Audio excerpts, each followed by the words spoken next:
tell you one other thing about whether you should be listening to me at all. When I was asked to come to this conference, I was asked to write a one-page summary of what would happen under the new administration. And I think you have that in your book, and it's about Hillary Clinton. So that should tell you something about the depth of the surprise in the United States about Mr. Trump's victory. This was not something that was expected by Democrats. It was not something that was expected by Republicans. So all of us are in a state of a bit of shock about this transpiring. So I want to say three things. I want to say something about the election itself and the way that will affect foreign policy. And then I want to say something about Mr. Trump's foreign policy ideas, which are still quite vague. And then I want to say a few things about the Korean Peninsula and some of the things that come out of his campaign, and in part extend some assurances to Korea, because I think the departures from past policy will probably be somewhat less than are thought. So first, on the election itself, I want to focus on the election briefly because it's important for one aspect of U.S. foreign policy, namely its trade policy.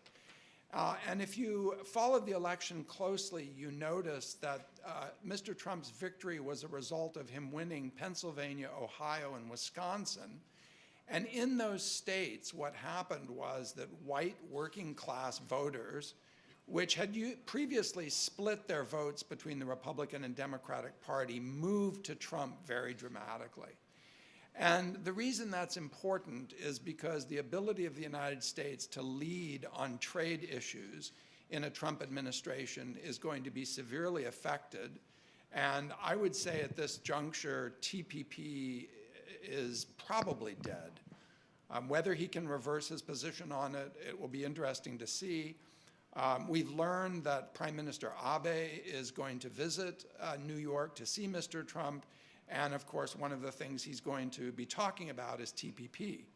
So right from the start, trade issues are going to face a new Trump administration, but I think the election makes it difficult for the U.S. to move on that score.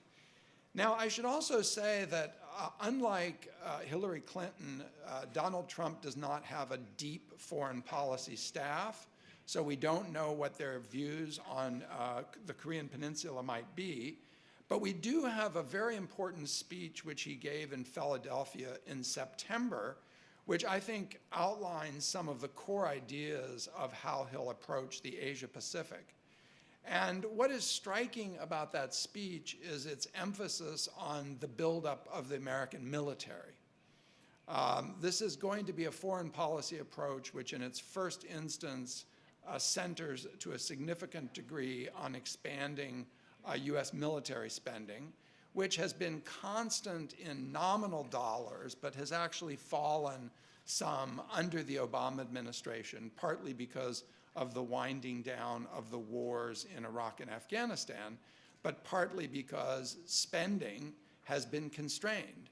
And if you look at that speech, he talks about a significant expansion of the Navy in particular. And whenever you hear the word Navy in American military policy, of course, it's referring in large part to the Asia-Pacific, because that's where those forces would be deployed.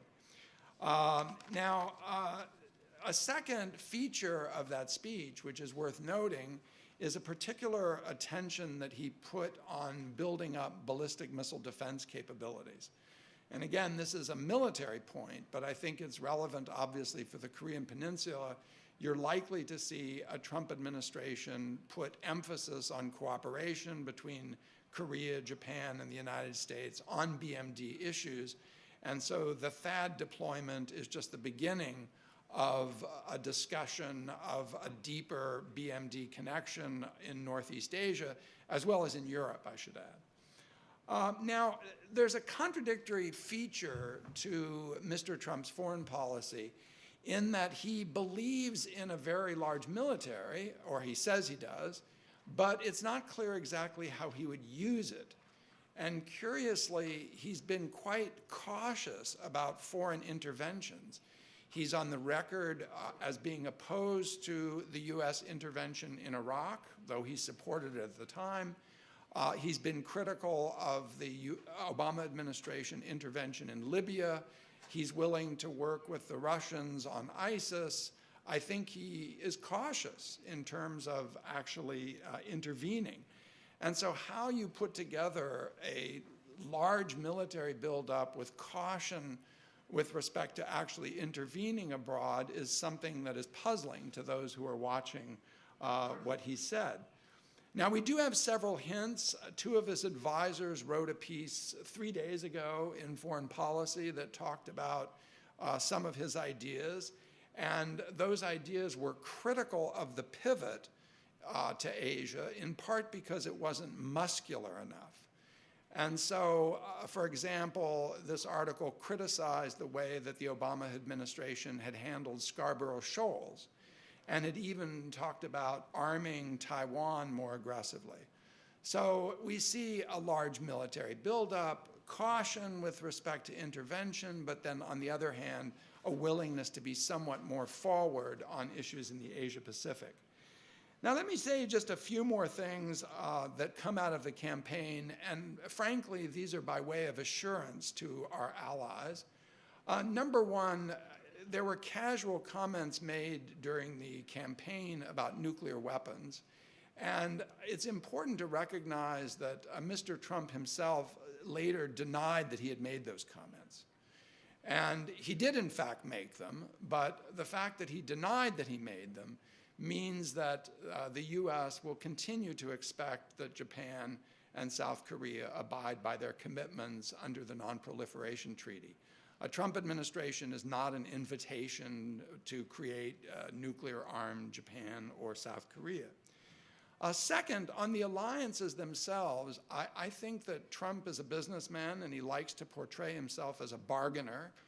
And the comments he's made about the alliances have to do ultimately with money. And so after the current basing agreement runs out in 2018, you can expect the United States to be bargaining hard with respect to burden sharing on the troops that are deployed here. But I think it's highly unlikely that the US is going to pull forces out of South Korea, given the fact that it's committed to a position of strength in the Asia-Pacific. So one thing that South Korea should be thinking about is, if it's paying more, what does it want in return? And this may even be an opportunity for South Korea to put its own issues on the table in the alliance. And then finally, let me say a word about chorus and say a few things about appointments. During the campaign, Mr. Trump made the incautious statement that he would rip chorus up. And of course, he doesn't have the power to do that. That's a treaty in effect, which has been ratified by both houses of Congress. So if the United States can't lead on trade, it's not the case that Mr. Trump is going to be able to reverse the achievement of the bilateral free trade agreement between Korea and the United States. And so finally, before I turn to Scott, let me just emphasize that we really don't know very much.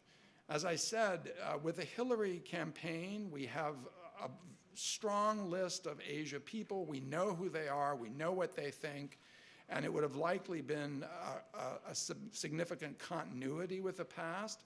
And it's possible that in a Trump administration, you might see more continuity in Northeast Asia than we might think. But it's going to depend on who gets key appointments.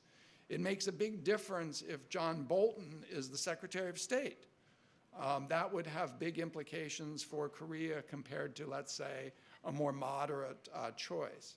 And so until we see who the Secretaries of State, Defense, Treasury, USTR, and the National Security Advisor actually are, it's really difficult to say what's going to happen in the early months of a Trump presidency.